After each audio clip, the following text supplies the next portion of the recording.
Good morning, good afternoon, good evening, all. As pointed out, I'm Dr. Phillip Gardiner, co-chair of the African American Tobacco Control Leadership Council. Let me just say, what I'm going to do today is try and focus on the question of flavors, because that is the key link between shisha and Newport cigarettes, is essentially the tobacco industry's main attraction. So let me kind of jump into this. And I really like the title, The Culture of Manipulation, How Tobacco Profiteer Uses Culture to Con Us. Last point of that Wall made was right on point. And it was to tie it all together, it was the tobacco farmers who were with African slaves producing the tobacco products that were taken by the British to Turkey and to India that introduced this to our people. But we can talk about that on the other side. If you take anything home from what I'm saying today, it's this, that flavorings are not for inhalation. Usually they're thought of, generally recognized as safe. That's what GRAS means. Aldehydes, that's what flavorings are. Aldehydes are toxicologically primary irritants of the mucosa of the respiratory tract. That's what the thing is. The lungs have a different spectrum of toxicity than the intestinal tract. Substances known to be safe when swallowed can be dangerous when inhaled. Okay, so what ties these flavors together? They cause respiratory inflammation, impairs immune cell functions, deregulates antitoxin responses, increases susceptibility to infection, and of course contribute to emphysema and COPD. The ultimate candy flavoring, menthol. Punchline is it helps the poison go down easier. Chief constituent of peppermint oil. It provides a cooling sensation. It has an anesthetic effect, a numbing effect that allows for deeper inhalation. We know that the more deeper you inhale, the more nicotine you intake. The more nicotine you intake, the more addicted you become. We know that people who smoke mentholated cigarettes, it inhibits nicotine metabolism in your liver. When nicotine gets to your liver, it's called cotinine. If you've been smoking a menthol cigarette, the cotinine will not metabolize as fast because menthol slows it down.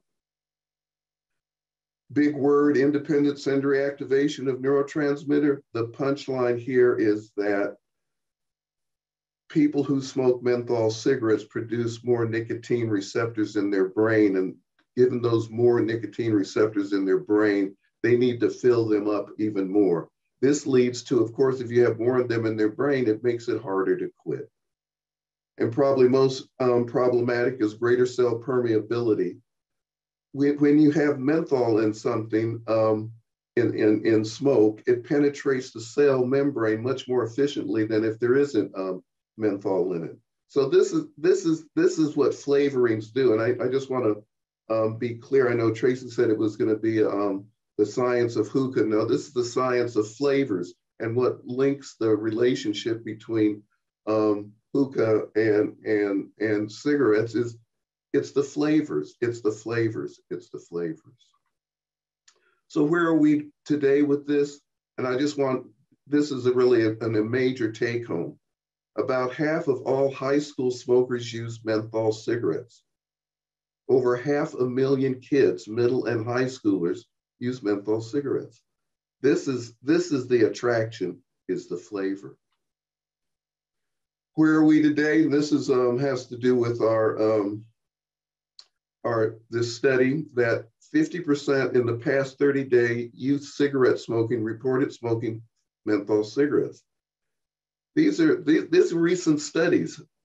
50%, well, 49.5 report smoking it, and that the highest, and that menthol smokers have the highest nicotine dependence scores. So flavors are playing an important role in this whole thing. So flavors are us. With the coming of electronic cigarettes and the market being flooded, we begin to see their use everywhere. You can see the first generations were cigalites, the second generation were tanks, and of course the third generation was Juul, and now because Juul got kind of busted, Puff Bar and other likes of are on the market. We've come to find out that there are certain flavors in cigarettes and in electronic cigarettes that are essentially deadly. And diacetyl, what we've come to know as popcorn lung, diacetyl gives a flavor that stimulates, kind of tastes buttery or yogurt or has fruit flavor. It actually, in a plant, in a microwave popcorn plant in Missouri about 5 years ago, a number of the diacetyl exposure to 4 or 5 workers was so severe that 1 person died and that four were hospitalized and couldn't return to work. Diacetyl has been found in many e-cigarette vapors, especially sweet vapors. Diacetyl, keep that in mind. Cinnamaldehyde is another flavor that is in e-cigarettes. Suppresses bronchial epithelial cells, cellular motility, it deregulates mitochondrial function. With essential respiratory defenses down, inhalation of cinnamaldehyde may increase the risk of respiratory defection in cigarette users.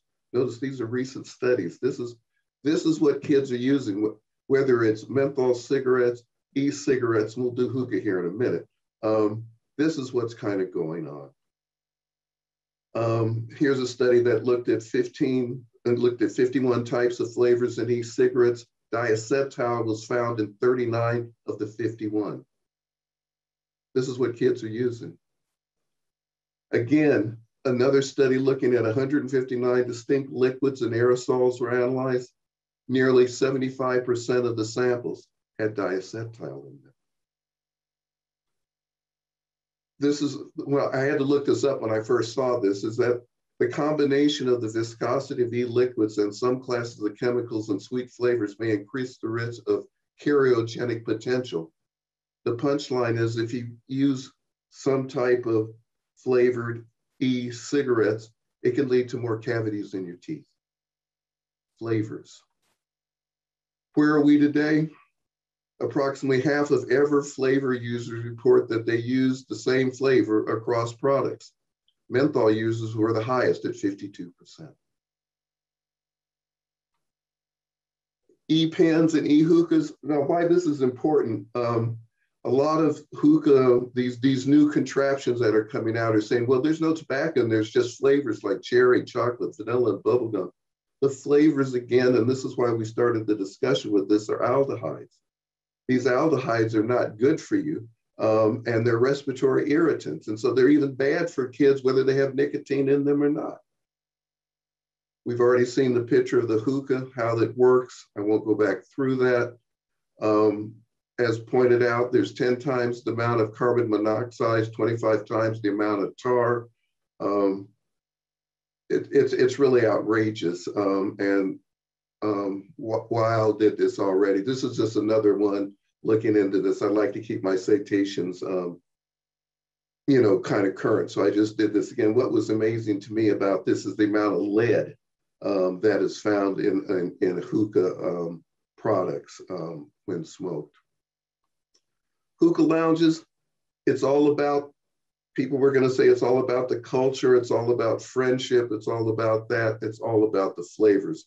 And even though we've talked about this some, let's just look at this. It's the hookah lounge, or volume hookah lounge. That's actually the name, is volume hookah lounge. These are the things that are on the menu at the hookah lounge. This isn't about culture. This is about profit. The same thing. And here we go. Queen of Sex, Sex on the Beach, Safari, Mildew, Melon. This is what's going on in terms of the flavor thing. Where are we today in the United States? 90% of youth who use tobacco when smoking a water pipe use flavors. And we see that 43% of use of tobacco in the past 30 days. E-cigarettes and water pipe were the third most common when you put products in combination. E-cigarettes and hookahs, just as Al said it earlier, that this is gaining more popularity today. And the key thing in the popularity is the flavor. Okay.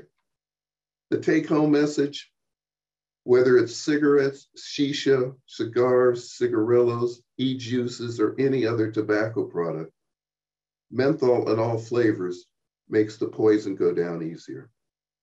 And with that, I'll stop. Again, thank you for your time. I'm looking forward to the discussion with our scholars. And I'll stop my share screen.